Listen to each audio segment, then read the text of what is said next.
Week 10 of the college football season is coming up upon us. Unbelievable. We're in double digits already. But as we look back on the past weekend, LSU gets a monster win against Auburn. They were, Auburn's defense gave them challenges. Joe Burrow stepped right up. Clyde Edwards-Helaire, their running back, goes over 100.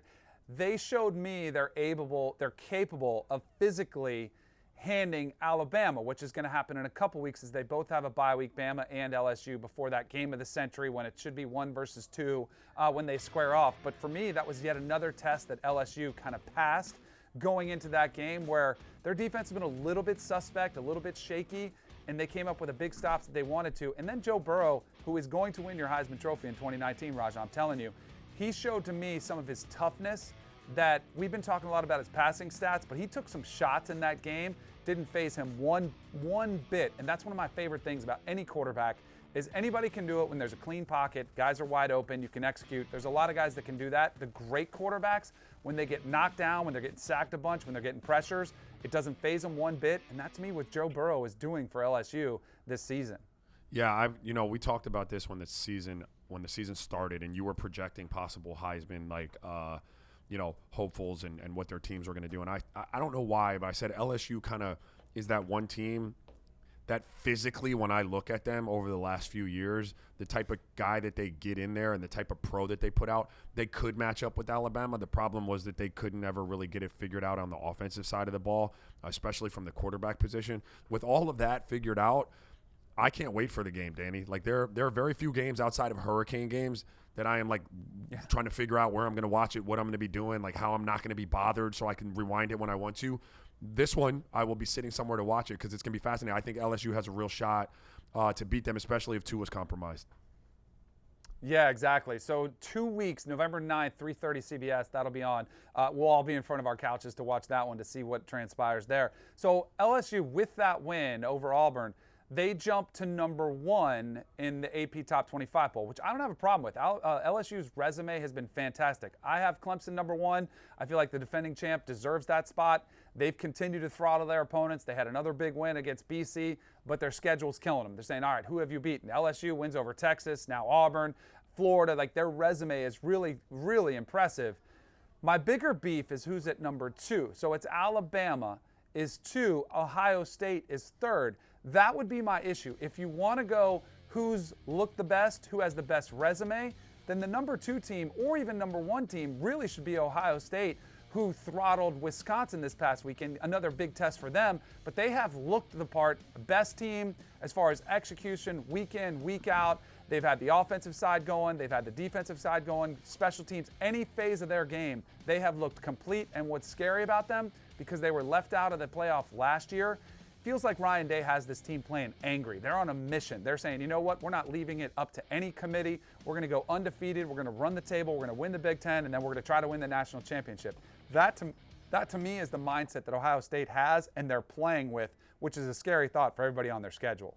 Yeah, I agree with you. If you're going to use the argument that the reason LSU is number 1 is because their quality of wins and the way they've done it, then Ohio State being number 2 is supported by that argument as well, right? Like, and that's not, me throwing any shade at Bama or anybody like that, but Ohio State has had the better wins. Like the Cincinnati win was a top 25 win. The Wisconsin win is a big win. Like those are bigger wins than Alabama's had. And to your point, they throttled them. This year, Dan, you talk about your college football, tournament / playoff and the expansion of it. When I look at the AP top 25 right now, and I get all the way down to like number 5 with the undefeated Penn State team and a 7-1 Florida team at number 6, and Oregon at 7-1, Georgia at 6-1. This is a year, and I don't know if it's because I'm just tuned in and I'm a prisoner of the moment, but this is a year where I feel like they could really use it because I feel like anybody in there would have a shot against the other one on any given night.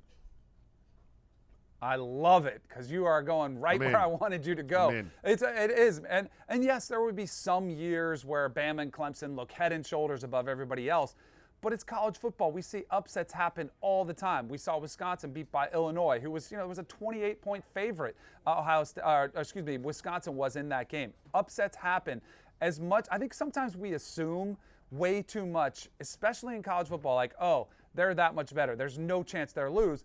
when Oklahoma was preparing and we were doing picks for this weekend and previewing games, we didn't think they'd be challenged by Kansas State. We thought, oh, that's a game they'll win comfortably. They go there and get beat. We see upsets happen all the time.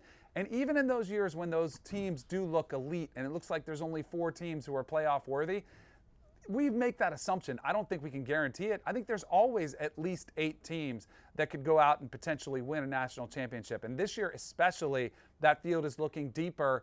And I think at the top, yeah, Ohio State looks good, but I still can't wait to watch them play Penn State. I can't wait to see them watch Michigan, who all of a sudden we wrote them off not that long ago. They throttled Notre Dame. I can't wait to watch them face off. So I'm with you, man. The 18 playoff is the way to go, and I think you're starting to showcase it this season. I mentioned Oklahoma losing there to Kansas State, and initially the conversation that comes out is up. This opens the door. The SEC is playing so well. Look at all the depth in the SEC West. You have multiple contenders.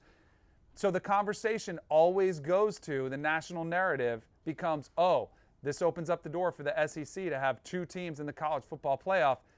If you're going to have that conversation, Raja, you have to start doing the same thing with the Big Ten, because that division with Penn State now in the top 5, Michigan getting better, Ohio State holding down that top 4 spot, I think it's as good a case as any for either one of those conferences. I don't think it's just the SEC. I think it's the Big Ten too.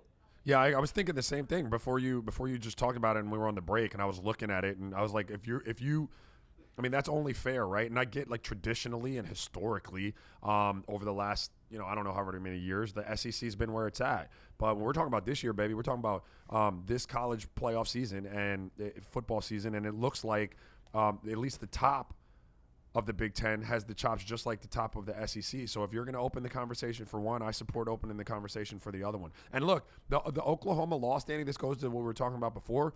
I know they didn't look good, and I know they lost. I'd still put them in there with a chance to beat most of the teams in the top 10 in a one-game scenario. I think they were off, right? They had an off day against Kansas State.